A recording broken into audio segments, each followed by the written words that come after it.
Herkese merhaba. Kanalıma hoş geldiniz.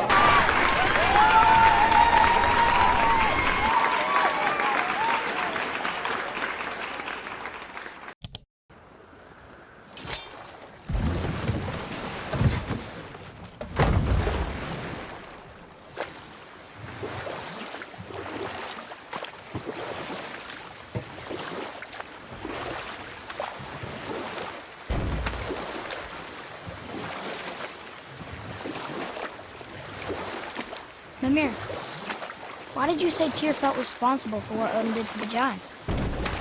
There was an incident shortly after the forging of Mjolnir, when Tyr arranged a diplomatic meeting between Odin and the giant kings. Well, this was when the Long War was young, and victory was still a thing dreamed of, and the Jotnar might have tipped the balance between Aesir and Vanir. Odin had persuaded Tyr that the hammer was merely a deterrent, a means to broker peace from a position of strength. Tyr was hopeful to convince all parties they would prosper best in peace. He knew the giants were deeply concerned about the hammer, a super weapon in hands they did not trust. But they trusted Tyr. Tyr always believed the best in people, and taking Odin at his word in his desire for peace, he brought the Raven King to Jotunheim. From there, things unravelled quickly. The giants anticipated Odin's trickery and exposed his true agenda to spy and steal their secret wisdom. With magics, they expelled Odin from their realm and cursed him never to return. You know what? I'll tell this one later.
Be ready!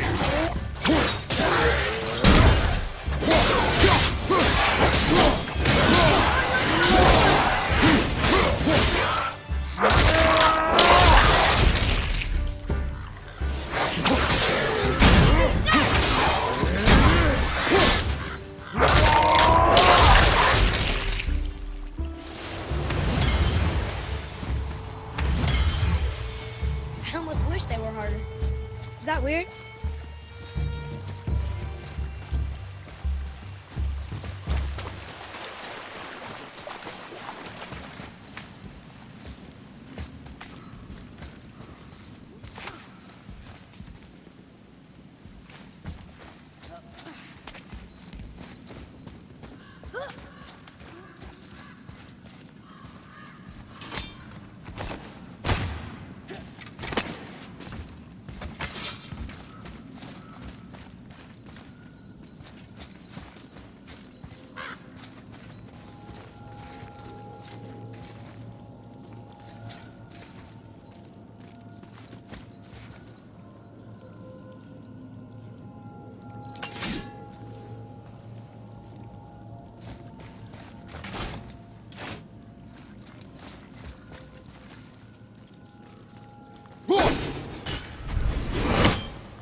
What are you fools doing back here? We found your son. He was betrayed too. And we found part of his journal. It sounded like he regretted killing you. Fat lot of good that does me. How'd he go out? He die fighting? We found 4 corpses near his. They were decapitated. Ha! Vandrid always did keep his sword nice and sharp.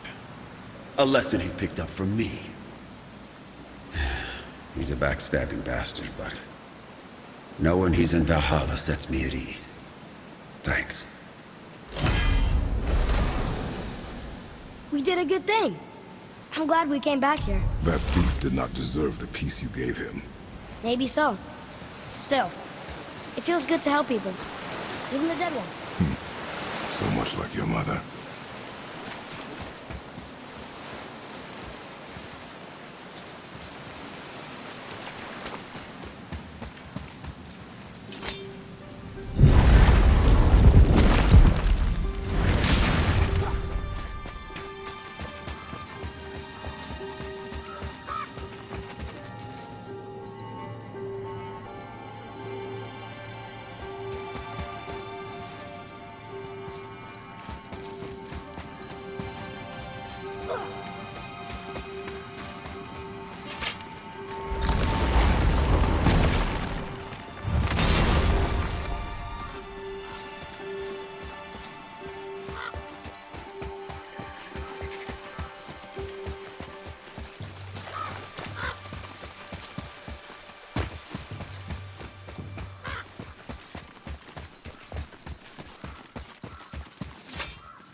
So what happened after Odin was cast out of Jotunheim? Frustrated, Odin visited his fury upon the giants of Midgard. Thor unleashed Mjolnir's might upon any giant he could find. None could stand against the tide of slaughter that followed. And at last, it seems, with Tyr's aid, they retreated. The tower disappeared, no giants could be found in Midgard, and no man nor god has set foot in Jotunheim since.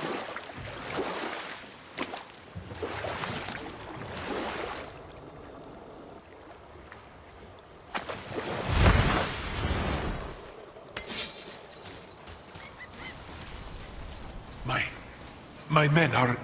That's right. We killed... I see. But in life you... Yeah. Well, you're right. You didn't seem very satisfied. I guess you never really get over losing ones you care about.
Now where do we go from here?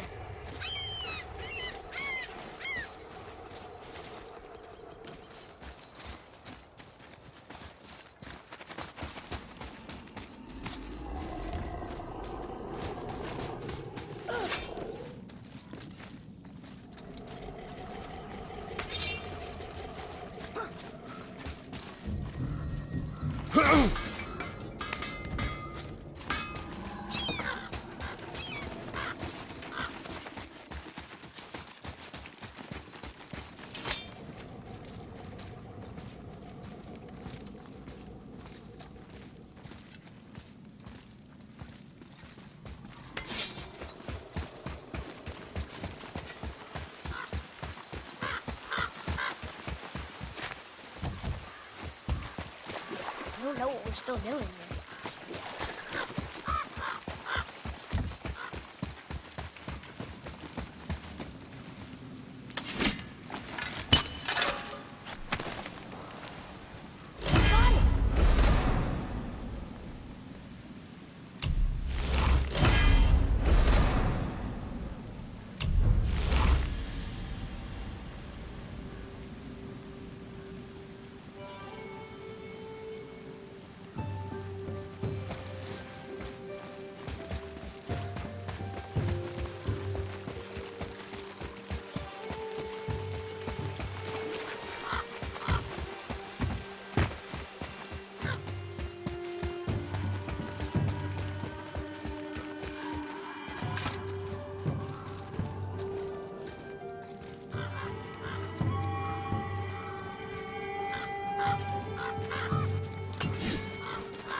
Now where should we go?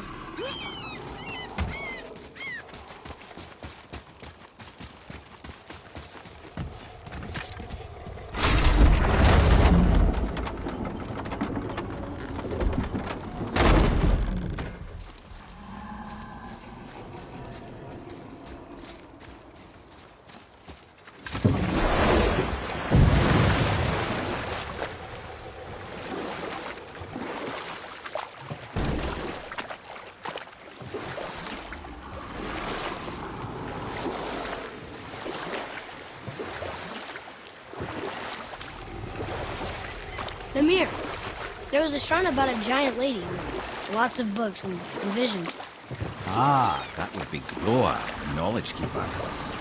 She was a gifted sorceress who gathered every tome of arcane wisdom she could find in the realms, all in the hopes of augmenting her powers of prophecy, that she might find her lost husband, Arvandil. But it was not her husband she would glimpse in her visions, for it was Groa, seeing longer and farther than any before or since, who witnessed Ragnarok, the end and the beginning. When Odin caught word of her ultimate prophecy, he maneuvered to obtain her knowledge and hoard it for himself. Groa knew Odin as a long-time patron of her services, and so she welcomed him into her library as a friend. What she did not know is that Odin himself was behind her husband's disappearance, having used his enchantments to conceal his death at Thor's hands from her sight. Smiling, jealous Odin took her by the throat, and with his very hands he stole her library and her life for his own. I always knew Odin was bad. That's just... Ruthless, barbaric, heartless? That's Odin. In fact, we would do well to sit here in silence for the next few moments and reflect on Odin's capacity for cruelty.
Ed, you are full of stories.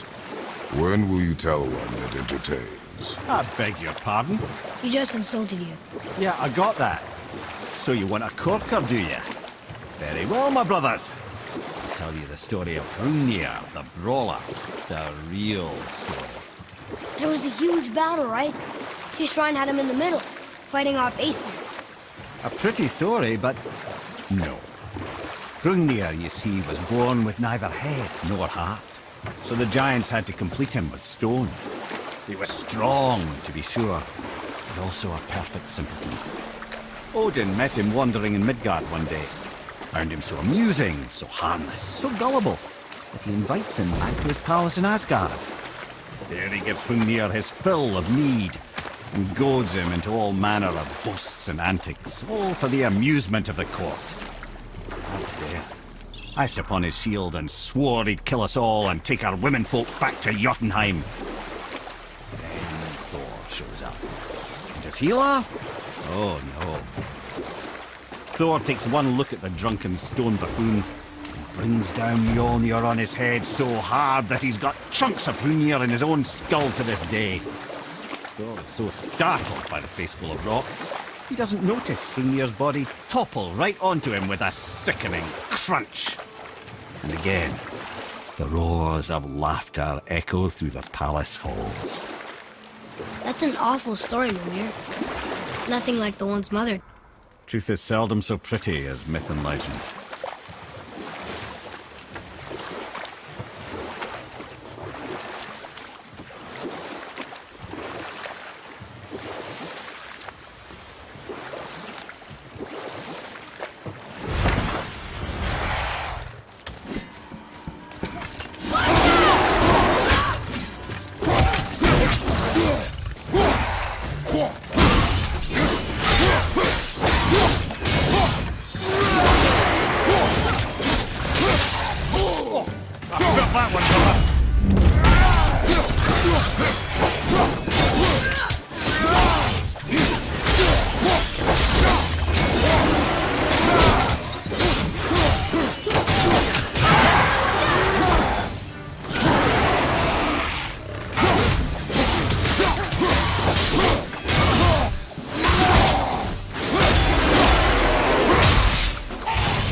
Done.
Mimir, what can you tell me about that giant lady with the bow?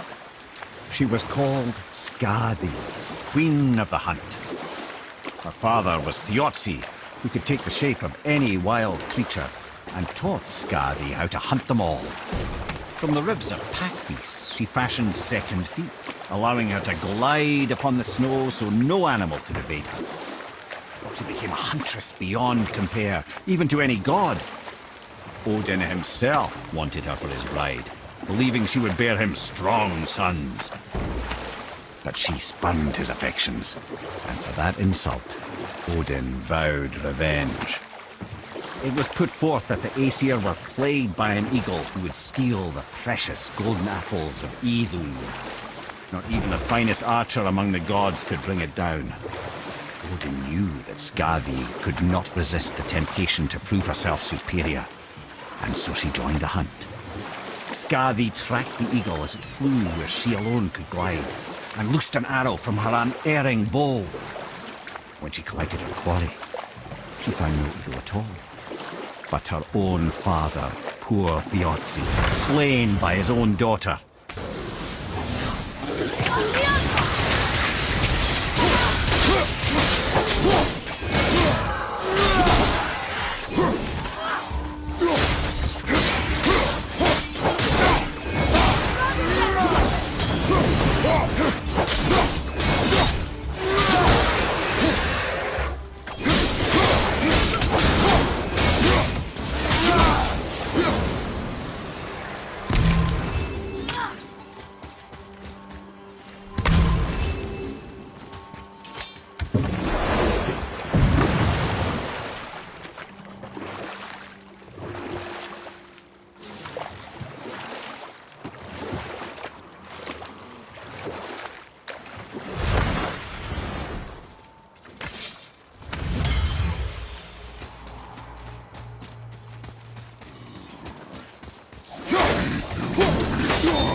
That was tough.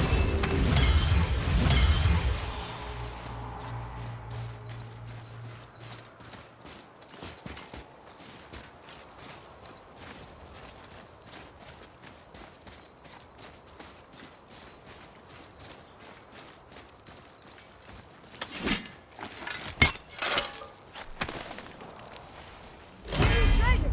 All right!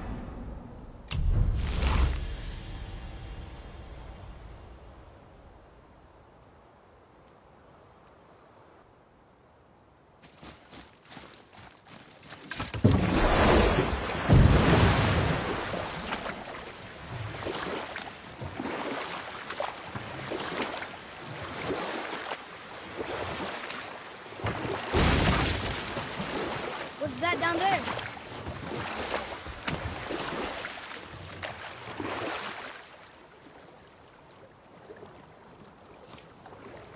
Amir, can you finish that story you started? We were near the end of Skadi's tale, as the Queen of the Hunt discovered that Odin had tricked her into slaying her own father. She was overcome with grief and shame, for there is nothing nature so reviles as a child who kills their parent. Skadi succumbed to her fate as winter's blanket fell, holding her father as the mountain held her in an embrace to last eternity. Well, that was sad. Aye. There aren't many happy endings for the giants, I'm afraid.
Why is Odin so desperate to find a way into Jotunheim anyway?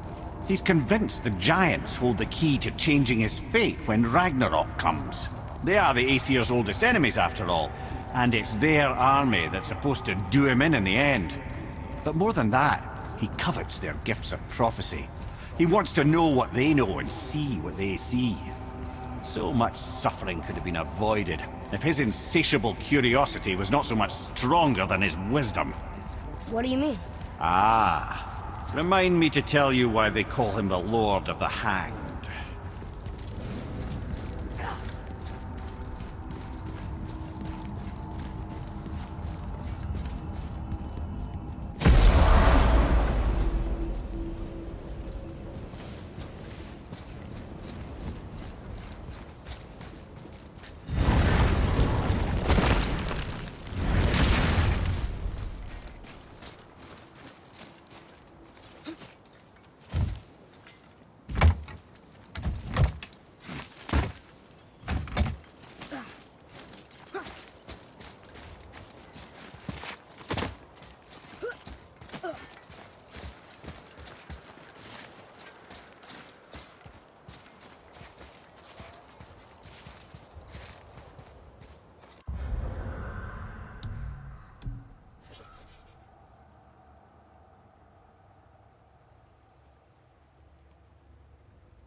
So why do they call Odin the Lord of the Hanged? That refers to a modest example of Odin's thirst for knowledge. The time he spent 9 days a dead man. Aye, hung himself by the neck from Yggdrasil's branches, put his spear through his own side and bled down into the Well of Destiny. He roamed the realms of the dead and plundered the world tree of its secrets, until I think quite rightly it got fed up with him and sent him back to the land of the living. Did I not mention he was barking mad?